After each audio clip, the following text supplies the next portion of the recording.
Yo, what's up, guys? This is Why Not Be Reckless, aka Why Not Be Casty. I'm one of the HCS commentators, and we have another HCS Weekly Report where today we're going to be going over the 2K Open Series. And of course, I couldn't do this alone. I have a special guest. We're talking top 12 with Proton Gaming, right out of the open bracket, 10 years in the military, and also not only a veteran, on the virtual battlefield, but off as well. Posey is joining us. Posey, why don't you tell the people something?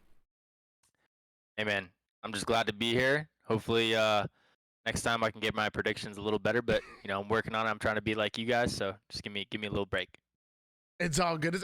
It's all love. Part of this is making predictions, and part of it is getting it wrong. So what you got to do is you got to never admit you wrong. Just lie. Here for the hot takes. Just keep lying, bro. Like, I swear. What do you mean? What you heard me wrong? Yeah, you weren't listening. That's what I got to say.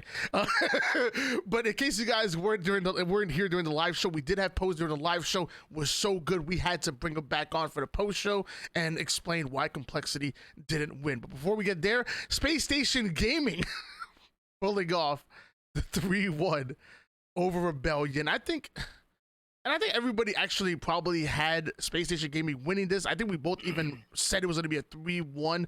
Love Rebellion, but I can't say there was a surprise here. How did you feel about this matchup? I thought it went exactly like we thought it was going to be. Pretty easy. 3-1 is exactly what everybody thought.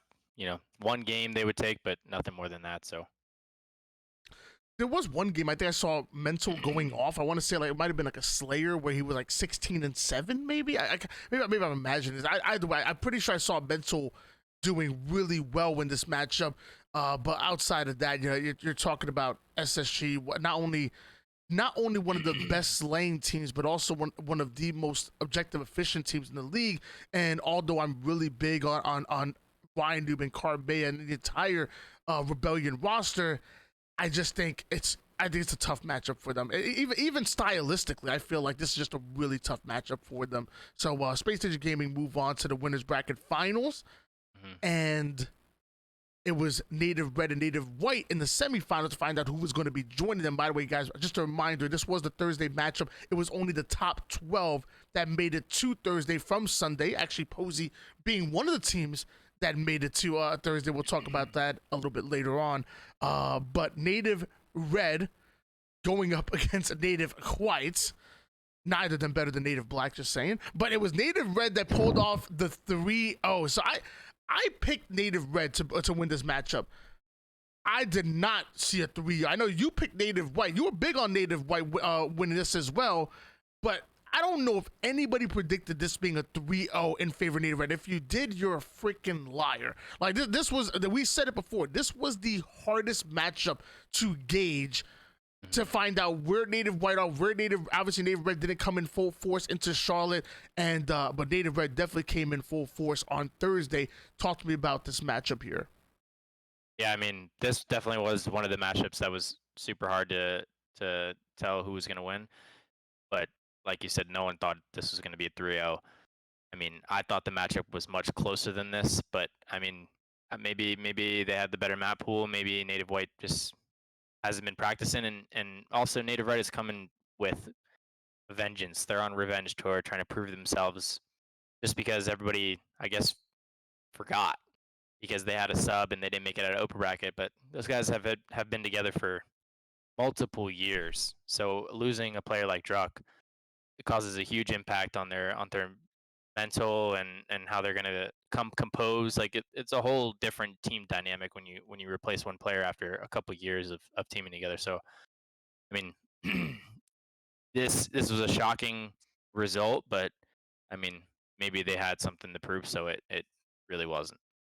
Yeah, I'm right there with you. By the way, it's a beautiful. Did I just see a cat? I swear I just looked to my left and I saw a beautiful cat just run across your screen. No, that's my puppy. Oh, the puppy. I missed it for like a second. I couldn't tell. Sorry, so random. But I'm right there with you. I'm a believer in the intangibles and the things that affect your gameplay outside of just a game in general, whether that be, you know, fighting for something a little bit more than just winning that series, you know, that vengeance coming in. And that could, you know, that could work sometimes left or right. Sometimes those feelings, that passion, maybe make your play a little bit different. Maybe you ego chow one too many times. You shouldn't. I don't know. But Druck definitely came in playing like he had something to prove. Dude, Druck was incredible. His movement and the way he's just so slippery around the map. I say it. You know, it's not about his shot. Cause let's be honest, Druck doesn't have the best shot in the league, but that movement makes him one of the hardest kills, and the way he's able to slip in and out of different situations is really incredible. So Native Red did pull off the 3-0. Good for them, but it didn't stop there. I promise you, it did not stop there. That left our winners finals being Space Station Gaming against Native Red. This ended up being a 3-2 in favor of Native Red. Native Red showing us that there's still that team that got third place at World, that there's still one of the most dangerous squads in the HCS, and nobody wants to go up against them, including SSG. It did go down to the wire. Not sure if you were able to watch this specific matchup, but anything that stood out to you about this matchup at all? Again, Native Red pulling off the 3-2. I actually wasn't able to watch this match, but this doesn't surprise me. I think I said yesterday that these two teams, they match up really well. Like, Native Red has played them numerous times to where they see this matchup and they're comfortable. But obviously SSG has that, you know, that championship level caliber that they can play at, but so did Native Red. I mean, Native Red got third at Worlds, like you said. So I mean, this matchup is comfortable for them. So this result doesn't necessarily surprise me just because it's online. But I'm not saying they can't take it on land. But this result really doesn't surprise me too much. I mean, I expected SSG to take this, but I mean, kudos to Native Red for pulling this out. And just to give some context for the last matchup, I didn't see this earlier, but Coach Trey Try, for those of you guys at home, former coach of your current teammates in Auction, back at Auction Esports, now current coach of Native White, saying that there was no practice with Native White, saying that Austin was super sick, had a crazy fever, plus they won't play as well online just yet, but they were close games. And he did give respect to Native Red, saying that Native Red guys aren't easy whatsoever, and sounds like they're excited to play them again. I'm sure they'll match up, whether it's another 2K or land, but I wanted to give some context on that one. And yeah, I feel like with this matchup, everybody knew that Native Red had a fighting chance to beat out SSG. I mean, I think Native Red have a fighting chance to beat out anybody because they're that damn good of a squad. And even though consistency, they may struggle with consistency, when they're running hot, they're running hot. So I think everybody knew that Native Red had the capability of winning, but just because you had the capability of doing so doesn't mean you will. And I would say most people had expected SSG to win this out. And going into the lower bracket, because we all know SSG are a different beast in the lower bracket. That's where they make their money, because they just dominate people once they enter the lower bracket. I'm sure a lot of people had them making it back into the grand finals. We'll talk about that right now. Actually, sorry, Ace website.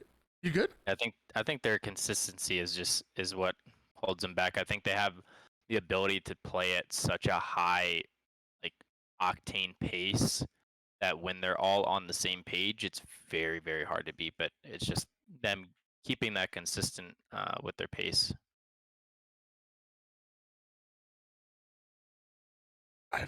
Okay, it was. Now, this is where it gets where it gets fun. I watched this matchup. I napped during some of the tournament. I'm sorry, but I saw this matchup, and this was insane. Sparty in game number 2 dropped a 20 kill, a rampage, almost perfection. He almost went 20-0, didn't die until the last 40 seconds of the game. My man dropped a rampage 20-0 to start off that game and didn't get his first death to the last 40 seconds of the game. And Cloud9 still won. Posey, makes sense of whatever the hell I'm looking at. Honestly, I need help. I mean, for that game, that was incredible. I was talking to Tyler last night, and I told him he should have hit. He should have baited his teammates so he could get that 20-0. But he's like, no, I tried to help Lethal. But I mean, he's feeling good on his new controller. I mean, he's been looking completely different with that Victrix Gambit. So I don't know what's going on with that controller, but he's looking good on that. But I mean, Lethal, he's been having so many issues with internet, and he posted a bunch of clips yesterday on Twitter, and it's just his online experience looks pretty miserable. So knowing that, plus them having Chance, and Chance is an incredible online player. I mean, this surprises me still. But knowing Lethal having the internet issues, I mean, they're almost playing, you know, I wouldn't say 3v4, but like 3.5.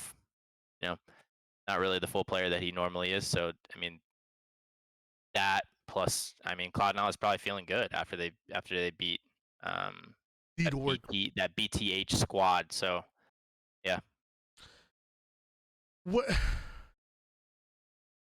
Monster was going off yesterday, by the way. Like almost every series, just dominating. Like I think I was looking at the stats yesterday, and he had like 95 kills, and then the next person in the lobby that had like the second most kills was like 60. Like so in that small of a series, in that best of 5, he was almost hitting 100 kills before his teammates were hitting 70, which is like crazy, you know. So he was literally going off yesterday. There's a lot to unpack with this series here. I think I did jump the gun. I think I did miss out on Cloud9 versus Nita, or I should have broke down that as well. But there was a lot to unpack with this series here. And first of all, like you said, with the Victrix control, I made a joke in the chat. I said, "That's it. I'm buying a Victrix controller tomorrow." And Eco responded. I mean, he was like, "For real, bro." Like even Eco was like, "Yo, we might have to switch up." I mean, you know, your teammate breaking shot been trying to get you on it. We might have to give it. No, I'm telling you, like, and I'm not trying to just gas my teammate, but I don't see anybody in this league with Dylan's movement and the quickness with what he does it with. And I was like, man, that Gambit's got to be great, because like this guy is like doing shit that I don't see anybody else doing. So I mean, maybe they know something and we don't. I don't know. Maybe. And then, you know, I love that you brought it back to Lethal and his internet issues, because I think he tweeted out. I'm gonna find that tweet right now, real quick, just to give you guys some context. But he did tweet out that he was having some major issues. So getting all my pieces. It looks like unstable packet loss, like unstable jitter, without it saying unstable packet loss, unstable jitter. I believe this is it right here. I didn't actually get to watch it, so it's 51 seconds long. Yeah, it's like a compilation of like four clips that it looks like miserable Halo, to be honest. Oh my god! Yo, what? Yeah, like people aren't even running. They're speed walking across. Yo, I'd be freaking out. I'm not gonna lie. Where does Lethal live? I'm pretty sure he lives in Texas, but I just don't think he has fiber in his area. Like for some reason, there's like gaps in the internet space. So I mean, I guess he just has cable internet, but hopefully he gets it soon. I don't know.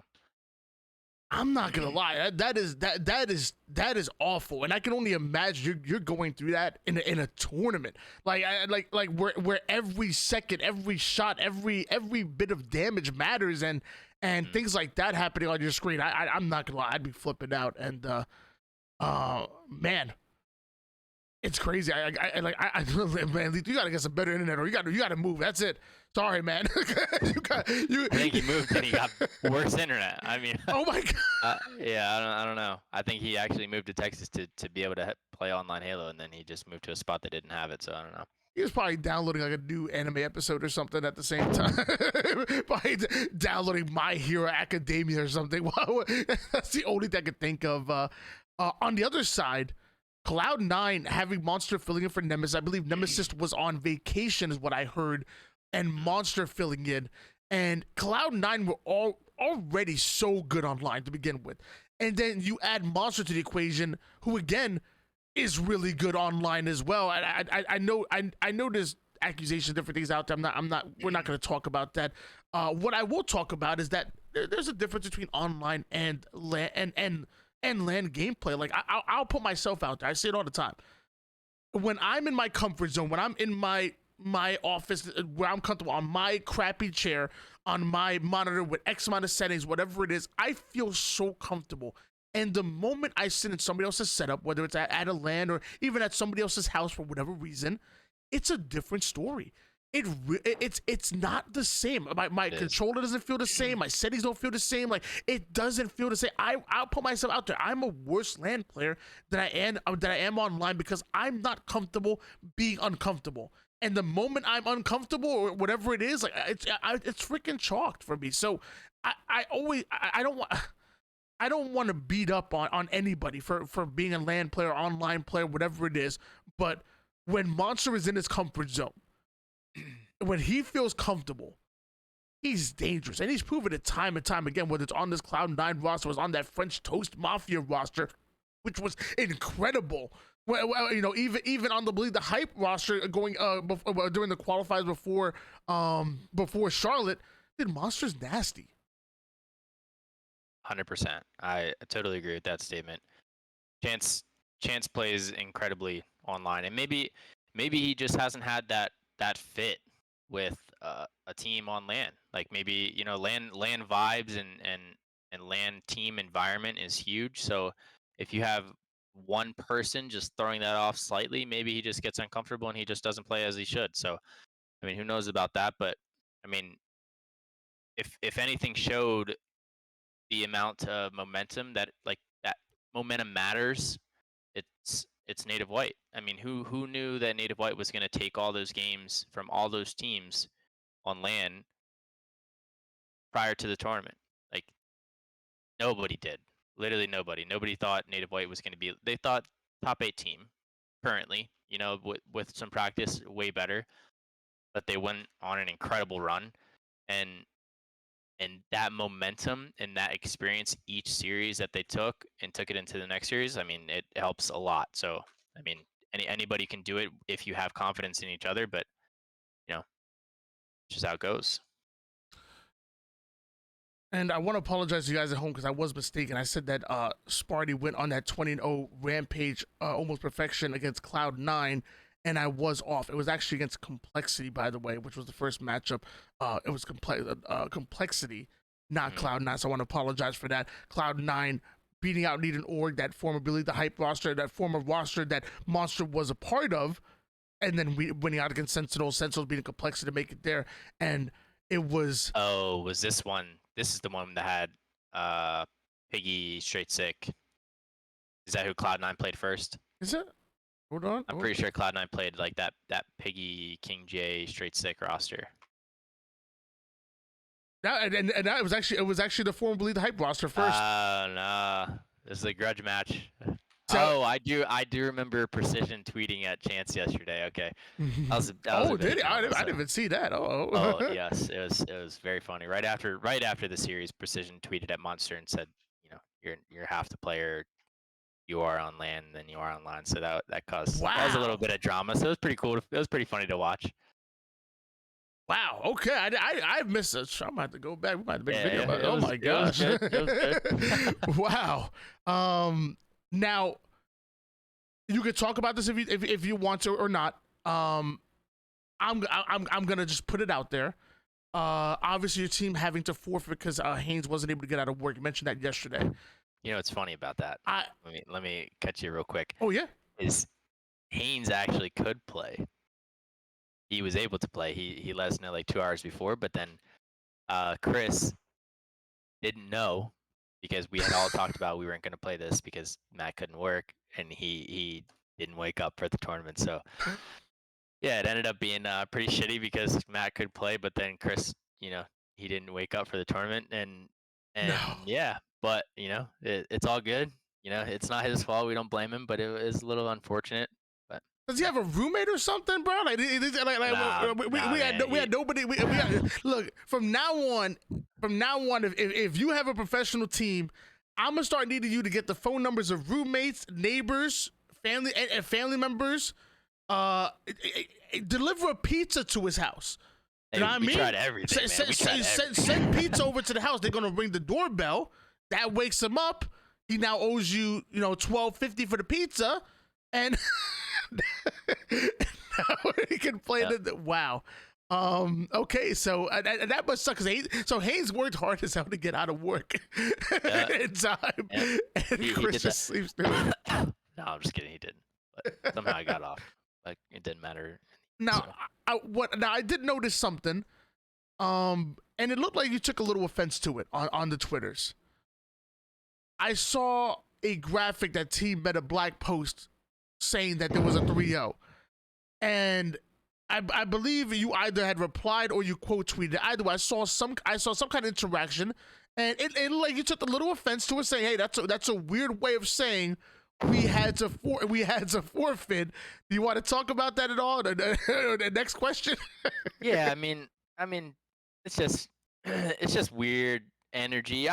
Maybe there was just a miscommunication with the org and the players. Maybe the org just saw, hey, we 3-0'd Proton, so like, we beat them, whatever. But I mean, hopefully they didn't know, because it was a weird way to say that they beat us even though we had to forfeit. It was like a strong start or something like that, and it showed a 3-0 graphic, and I was like, we literally had to forfeit. So I don't know why they would post that, and I think literally all of us, me, Matt, Chris, and Dylan, all added the Twitters like, hey, GG's guys, like that was a great series, you got us on that one. So a little bit of troll, but just had to let them know, it's kind of weird, but. Well, I'm just gonna chalk it to a miscommunication of them just not knowing, because there's just no way.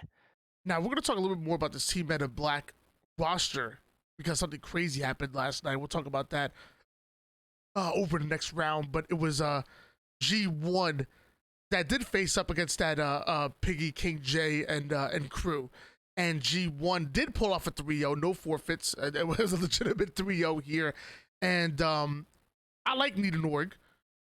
I really do. I just think I just have G1 on another level, and I would love to see Needle.org win a game out on this one. But again, I'm gonna go no surprise here whatsoever. G1 with the favorites going in, and definitely the favorites going out. 100%, totally agree. I think this is one of the only predictions that I got right. I think maybe I got 2 or 3, but I know this one was correct. You gotta stop telling people that, man. You gotta don't admit it, man. Don't admit it. They all know. They all know. So I'm gonna take my credit for the ones I got right. They already know I got the whole bracket besides this wrong. We talked about Cloud9 3-1ing Sentinels. What we have to hone in right now is on this matchup right here. Team Meta Black going up against G1. And you said this yesterday. This was going to be a fight. You said a lot of people might have G1 3-1ing or 3-0ing, but you said this was going to be a lot more competitive than people thought. Swish going up against his former team in G1. Obviously, Septify, Mortally, and Super CC. Amazing players. G1 come out with this in a Game 5. And we'll talk before we get to the crazy news. I guess I'll let you talk about this matchup, and then we'll talk about the news, what happened afterwards. So this one, I mean, I like I said, I knew this was going to be a close series. I said either a 3-1 or a 3-2, but if it was a 3-1, like it was going to be close. Like it could have went either way, and that's exactly how this series went. 3-2. These teams match up super well. Team Meta Black plays has a veteran play style that no team is really just gonna shut them down, because they have such like a good system and good play style that it just works. It's consistent. It's not day-to-day basis type of stuff. So I mean, this series went exactly how I thought it was going to be, and G1 took it in Game 5. So, by the way, great for Team Meta Black to force that Game 5 out of G1. I think it was great. I think G1 are that good of a team. But I also thought Team Meta Black were playing well beyond their years as well. Like you said, I think Team Men in Black were ready to take that next step, but it looks like, you know, one step forward, two steps back, because there looks like there was a drop. Yes. Swish tweeting out he was a free agent. Man was napping. The man was sleeping, and Team Meta Black slept on him, I guess, and dropped him. Man woke up from his nap and found out that he no longer has a home or a team, and this caught me by surprise. I had no idea. I thought Team Men in Black were amazing. I thought they played really well against G1. They made it to the top 12 and top 8 and almost beyond here. And I'm like, cool, like they're figuring it out. And then Swish tweeting out that he's now a free agent. How do we feel? This seems like it wasn't an all of a sudden type thing. It seems like some internal issues were happening before, because I don't think someone just gets dropped after going to Game 5 with G1. Yeah. And doing well in the tournament. I don't think anybody gets dropped after that. So I think this is maybe a thing that's been happening prior. And I was playing matchmaking with Sparty, Breaking Shot, and Chris Name last night, and there might be a swap. I think it was Precision and them 4-stacking with Swish, so Neuronical, Swish, Huss, and Precision, and so maybe it's a swap. I don't know. We'll see. Maybe Bohm is on this team now. I don't know. So This is going to be an interesting pickup if it does occur. I don't know. They were just 4-stacking MM, so I really don't know. But yeah. that there's not much time until Sunday. I will say that. So, you know, things happen quickly, and maybe that's what's going on. I mean, I could see a world where something like that happens. I mean, only time will tell. Sundays, like I said, right around the corner. Great, like I said, great for Team Men in Black. Better for G1, I guess, and we'll hopefully Swish finds a home quickly. And I was so shocked when I saw it. I really was.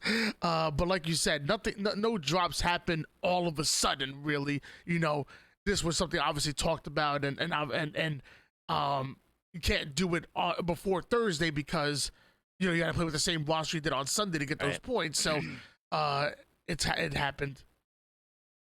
Moving on to Cloud9 going up against Native White. Cloud9.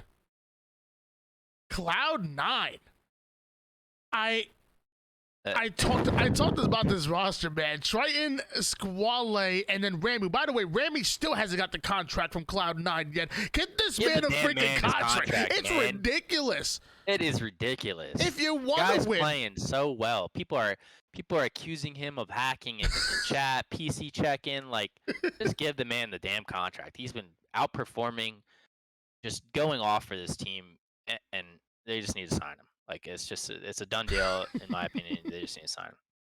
If you want to win, you put Ramy in, and wow. Either way, and then Monster coming in again as that fill-in for Void Nemesis with Cloud9. 3-1 over Native White. Again, the team that got 4th place back at Charlotte. McWin, Barcode, Gilkey, and Tapping Buttons. You were big on Native White, but you were also big on this Cloud9 roster with Monster. Right. We didn't know these two teams were going to match up. Did you think that Cloud9 would win this matchup when you saw that they were right before they were gonna have the game? When I saw them beat that BTH roster, and then they beat who was the last Sentinels. After they beat Sentinels, I was like, they could easily take this. Native White has to be on their P's and Q's, because this roster was hot. Like, they beat BTH, they beat Sentinels, so like they're feeling themselves. They're in some type of like flow state with each other, you know. And Chance brings such a unique play style to a team, like a dirty work type of person, where you play the ball, he's going to be on the objective right away. to get it out to back for a new setup. Like so, he has such an impact on the game that I'm sure this Cloud9 roster was just feeling themselves yesterday, honestly. And Native White, you know, they had in scrims. I think Trey said that like Mikwin was sick. I mean, a lot of things come to play online, and not everybody is as locked in as they are on land. So I mean, this result didn't surprise me after the two games, after the two series that Cloud9 already had.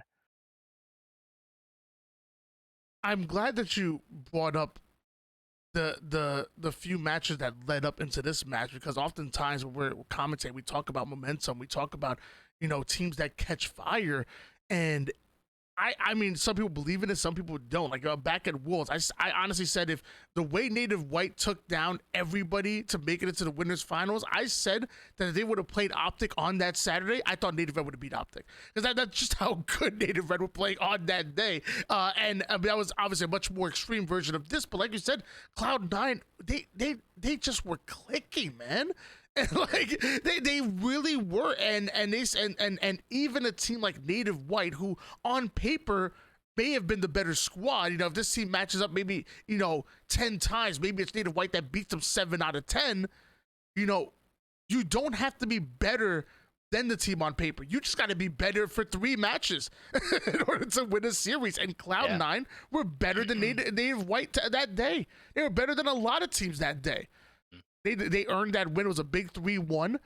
And we're going to scroll down and talk a little bit about G1 going up against Rebellion. I actually love this matchup. I think I'm really big on Rebellion, always have been, really big on G1. I think stylistically, with Rebellion's ability to slow the game down, and with my feeling of G1 constantly playing fast, I feel like I like watching these two matchups stylistically. And it was G1 that come out with the 3-1 against Rebellion, Ryan New Brain, Carbea, and Mental going up against Boobadubu, Falcated, Sabinator, and Suspector. Yeah, I think Shopify is such a setup based team. If you allow them to get into their setups, it's hard to beat them. But I think in that upper echelon, a lot of these teams thrive in the chaos. So G1 is that type of team that knows that Shopify is a setup based team, so they don't allow them to get into their setups. They just keep the chaos going the entire game. So this matchup, like I said, doesn't surprise me. 3-1, and Shopify is better also when they're consistently scrimming. You know, there's been a gap since Charlotte, so maybe that's a reason why too. That they're just they're not in that form that they were before Charlotte, where they were just dominant in scrims. I mean, I don't know what it was in like that top 6 area for their scrims, but I mean they were playing really well in scrims prior to Charlotte. So And mind you guys, it wasn't even too long ago that Suspector was actually teaming alongside Ryan Newman Rain on that United roster.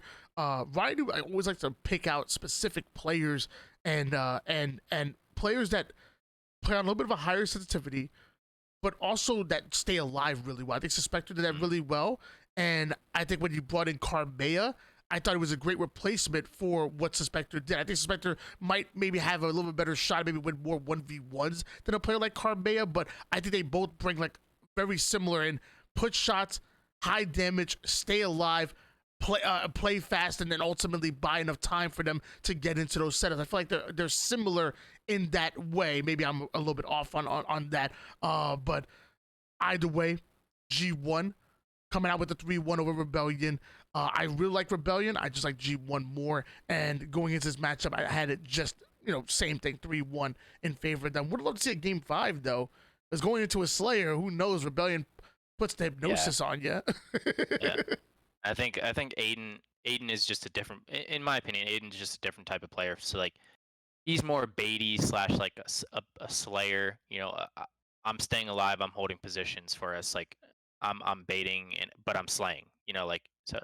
No hard feelings about baiting, but like that's just that type of player he is. Carmea is a very mixy, like high impact, just in the shit type of player. Like he just makes shit happen just out of nothing. like just because he's so cracked with his like movement and being able to stay alive and all that stuff. So I think that's the type of player that Shopify needed. They didn't need another person to slay. They needed someone to like a chance, like Hmm. get in there, get the objective, and be mixy and just stay alive as long as you possibly can.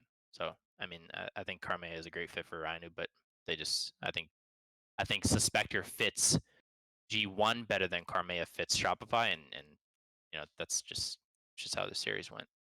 I think I remember seeing, I don't know if he still does. I remember seeing that like Carmea played like a 120 FOV, which I do myself, but he played like five acceleration, 9 horizontal, 9 vertical. I don't know if he still plays on it. I saw it at one point in time. I was like, dude, this guy's almost playing on max I love it. sensitivity. Like, what? Love it. Like, are you kidding me? If he still plays on that, I like all credit to him because he's hitting most of his shots, and Yeah. it's no wonder he's able to be as slippery as he is because he's just turning on a dime like a mouse and keyboard player, and then zoom, he's out of there. It's actually funny because in prior Halos, higher sensitivity was way less forgiving. Like you got off them and you were windmilling, like just gone.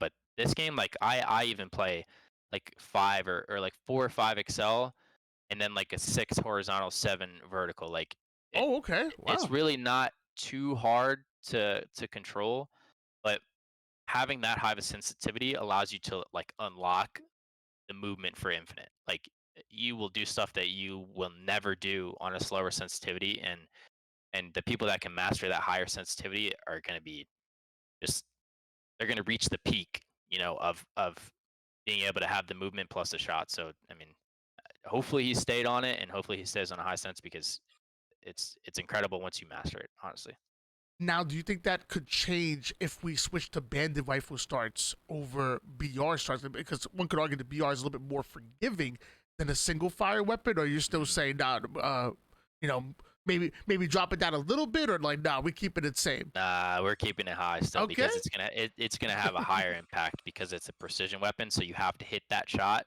instead of like on a BR, you're on your 4th shot and you're like kind of pulling up because only one of those of the bursts has to hit your head. But one one of the shots has to hit like just a precision 5 shot.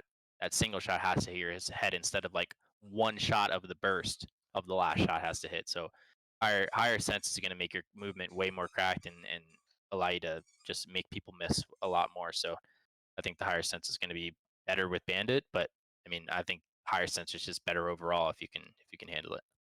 Yeah. Next matchup we have on screen is the end of Cloud Nine's miraculous run. By the way, be able to make it to the top 4. Good for them. Because Yeah, if again, same thing. and If they needed anybody, that. They yeah, needed that because they agree. got top 16 at Charlotte, so they needed these points to keep them in that conversation. I feel like, yeah, I feel like they definitely need that, not even just the points, but also I feel like for the mental as well. Like, nah, we're still Cloud Nine. We're still like, because I was huge on Triton and Nemesis last season. I was really happy that Squally got picked up after being left off of this G1 roster, and everybody knows I'm big on Ramby as well. So I agree. I think they needed it for maybe even more reasons than one, but G1 still on another tier. I would say a little bit above them, and I think eventually maybe Cloud9 catches up to them. But it was Cloud9 only able to get one win on G1. G1 pulling off the 3-1, and this was the end of Cloud9. But again, making top 4, nothing to hang your heads low about whatsoever. Because I don't think anybody had Cloud9 making it into top 4 in this tournament. Nope, not at all. So yeah, kudos to them. I think James is such an underrated player, and not a lot of people think of him as like maybe. I mean, I don't know everybody's opinions, but I think he's such a underrated player. And Nemesis is a phenomenal player. I don't know. I think his connection online in Minnesota like kind of screws him up a little bit. But in the past, I don't even know how long, 10 years or 8 years that I've seen him competing, he's always just been such a dominant slayer. And once this team figures it out without chance, they're going to be good. And I think Rami is a great fit because I think they're all underrated players. All have something to prove, have a chip on their shoulder. So I think they're just going to get better as the season goes on. I will say one thing. If Squale would have won this matchup against the team that dropped them, that he wanted this. I know he wanted this. And I'm pretty sure. And I think this is where I was taking my naps. Actually, I missed the actual matchup, but I heard Squale was going off. So, man, if he would have got that win, oh man, that would have been nice. Moving on to the losers bracket finals. This is your top three. And what the hell happened here? Like, I saw this. Yo, I actually what? didn't see it. I'm gonna watch it after this because I need to see this, but I'm not sure. I just looking at this, it's just mind-boggling that Kevin and them didn't take a game. But I mean, maybe they were dealing with some internet issues. Maybe they just were just not as locked as they normally are. I don't know. This is just not SSG esque. It's not. This is not them. This is not their persona. So I'm interested to see how this series played out once I watch it. Did you watch it? I was casting this series. So was this like a 3-0 really, or like everything was close? This was the closest and hypest 3-0 I've ever experienced. Like it was nonstop action, and it was a back and forth. We saw large swings go in both ways. Like 3-0 is nowhere near indicative of how exciting and how good this matchup was. And I don't want to take anything over G1. They earned the 3-0. They did the damn thing. But SSG were in it the entire time, and it was shocking that when I ended the series, I was like, wait, this is a 3-0? Like, I felt like even after that first game, it had all the ups and downs of an entire series. Like, by the time the first game was done, I think it was King of the Hill. I was like, oh, cool. I'm sweating. I'm like, wow, that was a great series. And I'm like, that was just one game. Like, what? Yeah. It was like, that game good. Is this? Game 3? Yeah. It really was that good, but definitely worth rewatching. But eventually, G1 do pick up the 3-0, and they go to the grand finals to go up against the very team that knocked them into the elimination bracket to begin with, all the way back in round 5. By the way, they had to go through 4 grueling rounds to make it to round 9, and then that was only top 4. 2 more rounds after that. G1 went through 6 or 7 rounds just to make it into the grand finals. But in the grand finals, Native Red pulling off the 3-1. So they played previously in this tournament. Yeah, and back in round 5, Native Red beat out G1 in the game 5. Was that to make it to Thursday? That round? Round 9 made it through, and round 6, yes. So Native Red won that matchup and then made it into Thursday. And qualified. Okay. And then G1 had to fight for like 4 more. I had to fight for 3 more rounds to make it into yesterday. Yeah, because if you play on the same day against the same team twice, it is incredibly hard to beat that team twice. So if this was the same day, I think this might have went a little different. But Native Red was playing out of their mind. They were on a I'm here to prove everybody wrong type of vibe. So I mean, they were just flowing yesterday, and congrats to them, because this is definitely something that they needed, because they were so far out with the points that they acquired at Charlotte, with just not making it into champ and just losing an open. So they really needed this tournament, to be honest. So good job on them for locking it in and doing the job. Yeah, I mean, Native Red did the damn job. They really did. And when I saw G1 3-0 SSG, I honestly, in my head, I was like, oh crap, this is going to go to a bracket reset. I know who's going to win.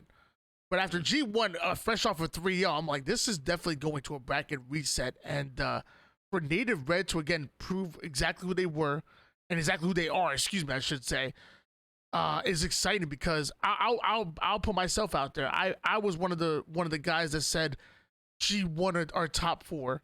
and fighting for a top 3 position. And that left Native Red down a notch in top 6. And that might have been disrespectful.